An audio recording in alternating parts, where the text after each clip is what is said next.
Everyone seems to have forgotten all about Sumire, but Sumire, she hasn't forgotten anything. Not the subtle insults, not the smirk on Amado's face every time that he called her dumb for asking the wrong question or being a little too obvious that she was being a spy for Shikamaru. Not the way that he brushed off her curiosity, as if she couldn't possibly keep up, even though she was rapidly catching up to him, as we see in Two Blue Vortex when she's working on the computer side by side with him. But what Amado doesn't realize is that with every jab, every condescending glance, every reminder of his that he knows she's just a pawn for Shikamaru, it's been stored away in Sumire's mind like data waiting to be used, and now she's been moved directly underneath him in the story that we see.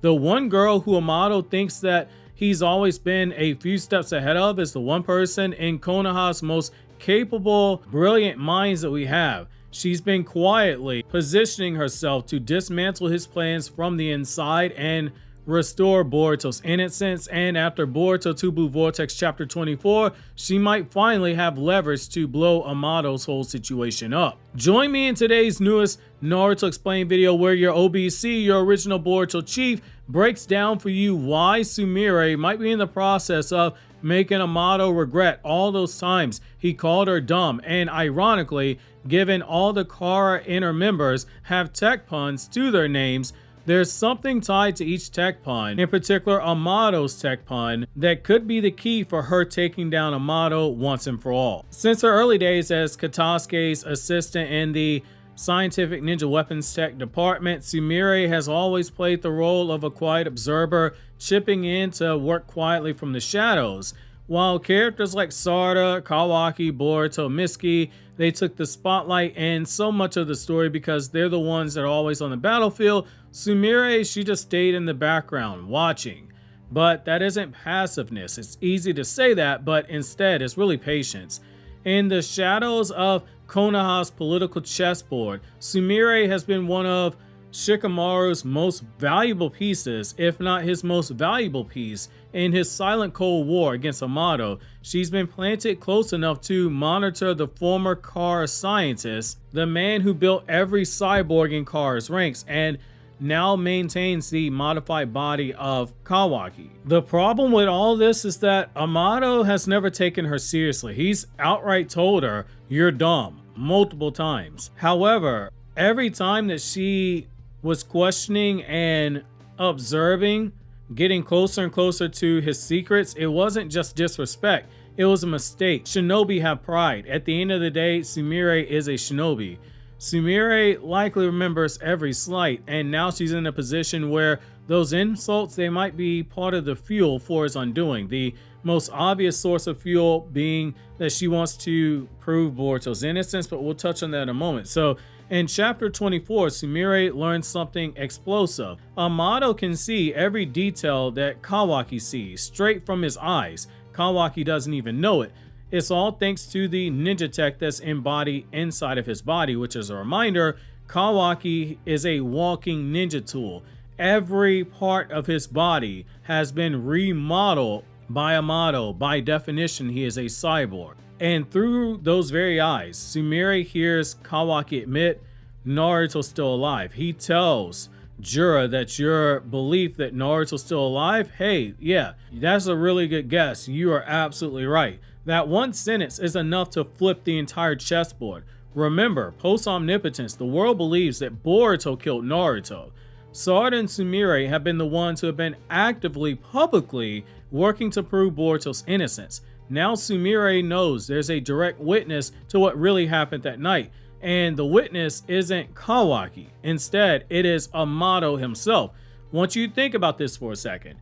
If Amato had access to look through Kawaki's vision, then he's had access the whole time because it is the ninja tech. That means that he's always seen the truth. Naruto wasn't killed. He was sealed away by Kawaki, which means that Amato's been sitting on this information, letting Boruto take the fall, and it's very much in character, as he told Sumire in chapter 5 of 2 Blue Vortex.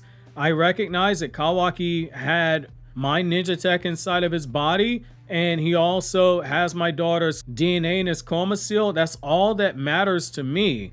I don't care about this other stuff. One of the things that Amato would have been able to do is go back and look at that footage, and you better believe that he did so. You could even argue he probably did it on the night that everyone wanted to kill Kawaki before Omnipotence got casted. That is part of the reason why he was trying to make contact with Shikamaru. Hey fam, you really don't want to kill Kawaki.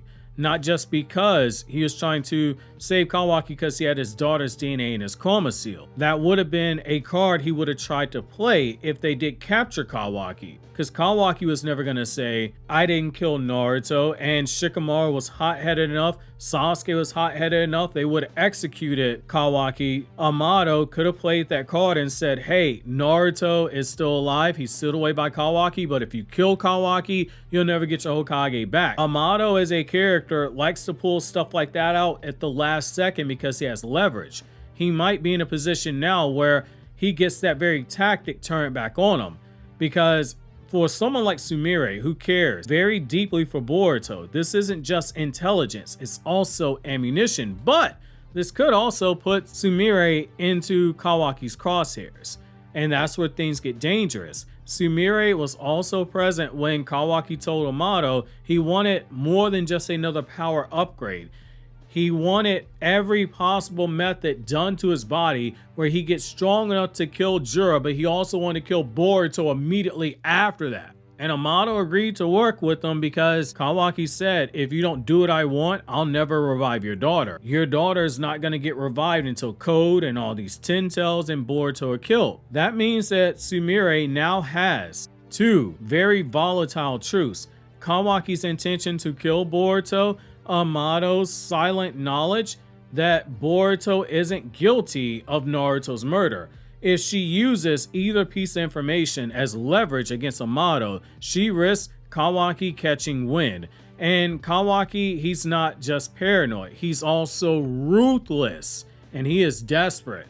That is a dangerous combination. If he even suspects that Sumire might interfere with his plans and that she has that very crucial information, she could very well end up being his next target.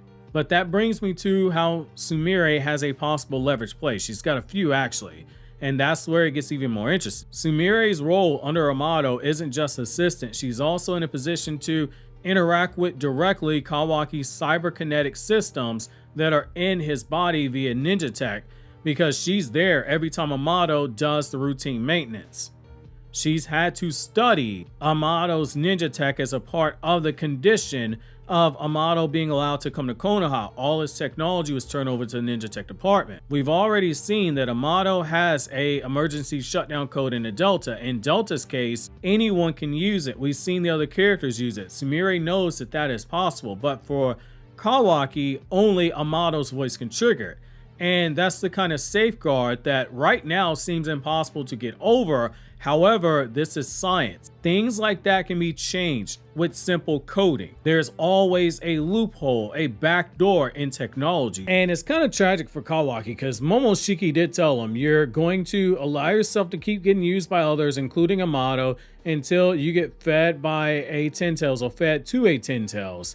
And Kawaki's done all these things in the name of protecting Naruto. That's the whole reason he sealed him away. And yet Kawaki, thinking that he's making all the moves, might still be in a position where it isn't just Amato who is able to manipulate him and do things against his will. If Sumire is able to do something with the coding in his body, you can add Sumire to that list, but Sumire ironically would be doing it for unselfish reasons compared to everyone else. And what's even more interesting is that you have the opportunity for Ikimoto to reverse the situation. Sumire was there when Amado was whispering under his breath as Kawaki was awakening his chroma seal for the first time. You could flip it to where Sumire is doing something underneath her breath as a way to reverse that whole thing and pay homage to what we saw before.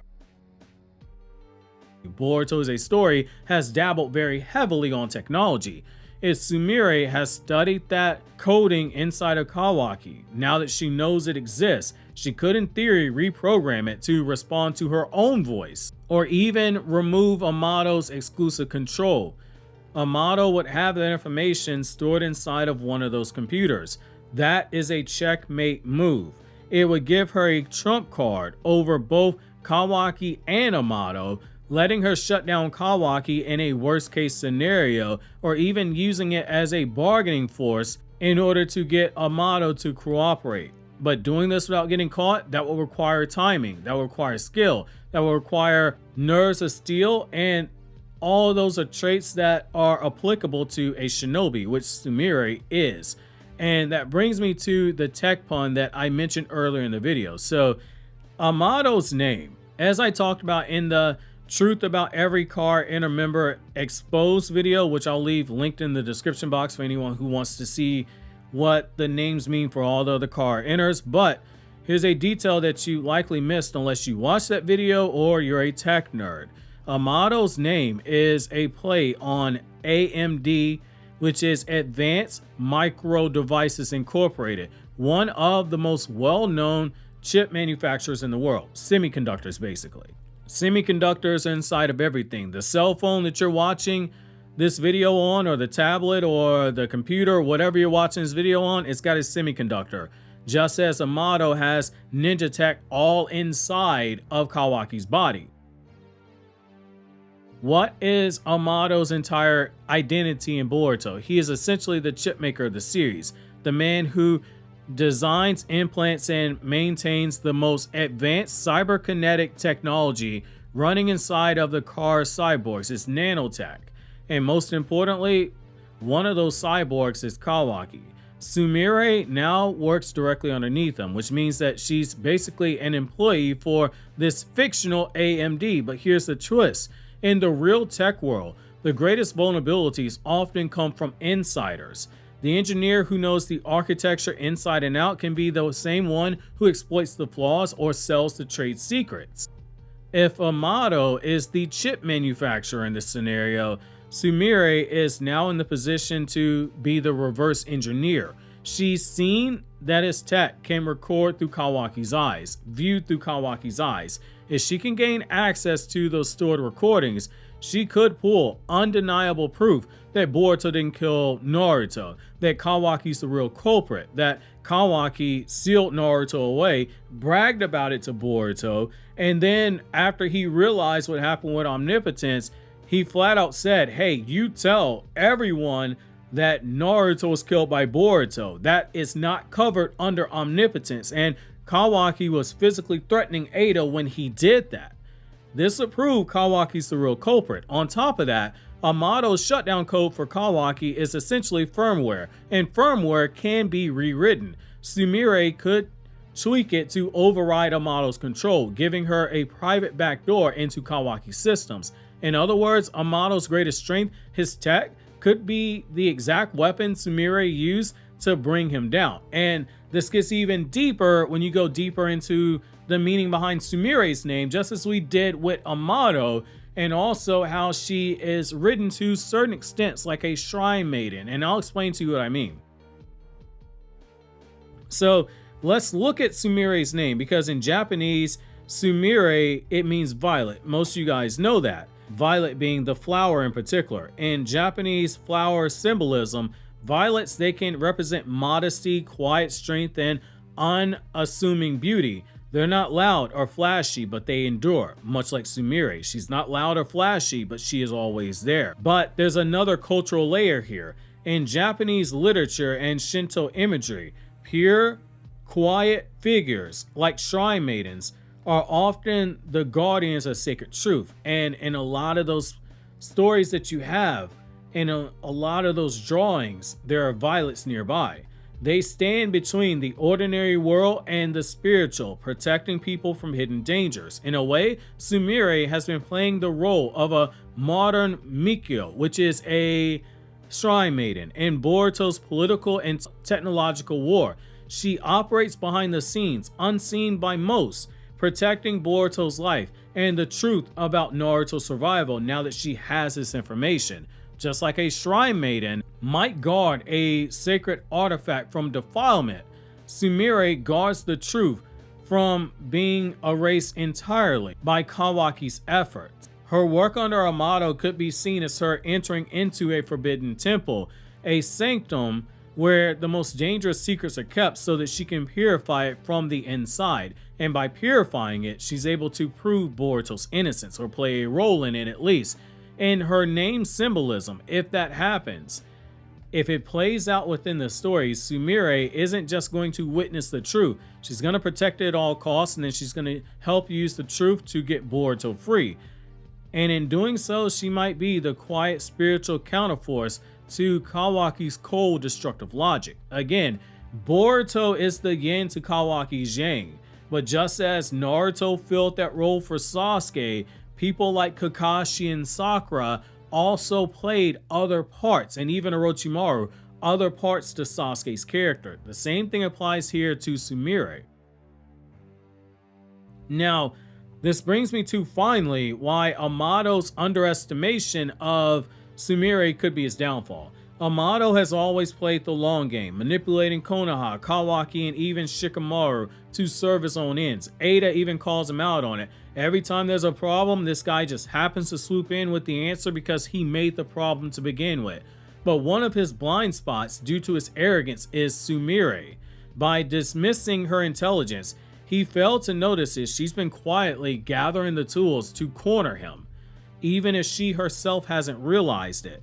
And unlike most players on this board, Sumire doesn't need to win outright. She just needs to tip the scales enough to save Boruto's life and set the stage for the truth about Naruto to be revealed. The more that Amado underestimates her, the more likely he is to miss the moment that she slips the knife between his plans, the same way that a serial killer might slip the knife between your rib cages. I know that's dark, but it's fitting imagery. In the end, the real threat to Amado might not come from Kawaki, Boruto, or even Shikamaru, but the quiet girl he's been mocking all along. Sumire has patience, she has motive, and now she might potentially have leverage. The only question is, will she finally play her hand, or when will she finally play her hand? Obviously, if you enjoyed this video, consider subscribing, clicking here on the left to check out more videos from Naruto Explained, or click here on the right to check out my new Black Clover chapter review for chapters 381, 382, and 383, which, Jesus Christ, the choreography in these chapters were absolutely insane.